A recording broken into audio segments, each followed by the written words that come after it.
era roz, efectiv, atâta era. Dar oamenii mei când au auzit că avem o cameră roz în pădure, da, clar, în această cameră avem paturi, avem lanțuri, jucării, 18 plus, toate nebuniile ca acea cameră să arate ca o cameră din Fifty Shades of Grey. Am început să meargă vorbele prin oraș cum că la intrare este un formular unde invitații completau pozițiile lor preferate și dacă au fost odată testați de ceva boli și Charles îi mai și examina înainte, îi examina medical să se asigure că ei ați înțeles voi de asta. În mijlocul vilei deasupra avem o statuie cu un diavol, nu neapărat se numește diavol, știu că în engleză se numește gargoyle, gargui, așa zice românul gargui. Ok, trecând peste, avem casa decorată cu cranii și da, avem cranii de om adevărate, pentru că ține minte, Charles era om de știință și în momentul în care și-a lăsat jobul de la universitate și-a luat craniile cu el. Avem și niște tablouri destul de ciudate, unul destul de important era acest tablou cu un om legat la gură și cu 5 găuri în cap. Și Charles le zicea mereu prietenilor că e un autoportret și că așa va muri el odată. Bineînțeles că el glumea cu lucrul ăsta, dar o să ajung și acolo să aflați cum a murit Charles de fapt și de drept. Și un al nostru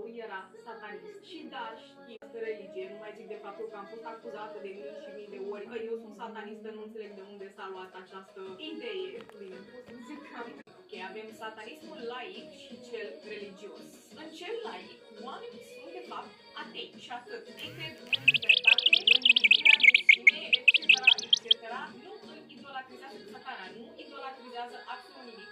Ei sunt atei puri și nu cred în absolut nicio entitate. Ei pur și simplu se axează pe împlinire personală. În cel religios se venerează satana, ați înțeles voi ideea, dar Charles nostru voia doar să fie liber și ăsta era motivul pentru care oamenii îl numeau satanist și de acolo au pornit vorbele despre ritualuri satanice. Acum să ne și reamintim că suntem în anii 70, avem un cuplu de homosexuali în pădure, cu pentagrame în toată casa și cu o cameră roz în curte. Ne întoarcem la Tony și Avery, mai țineți minte, da, Tony care a devenit obsedat cu această casă pentru că știau că Joey și Charles ofereau alcool gratis oamenilor care intrau înăuntru. Alcool gratis merge cum să nu merge. Prima dată, Avery a fost trimis în acea vilă ca să descopere ce se află acolo, pentru că ei știau că oricine bate la ușa acestor oameni sunt primiți cu brațele deschise. Avery s-a dus acolo și când s-a întors înapoi la Tony, a spus că Charles i-a oferit sex oral și că a acceptat. Tony, foarte nervos, a spus că nu are cum ca bărbat să-și dea consimțământul la așa ceva, pentru că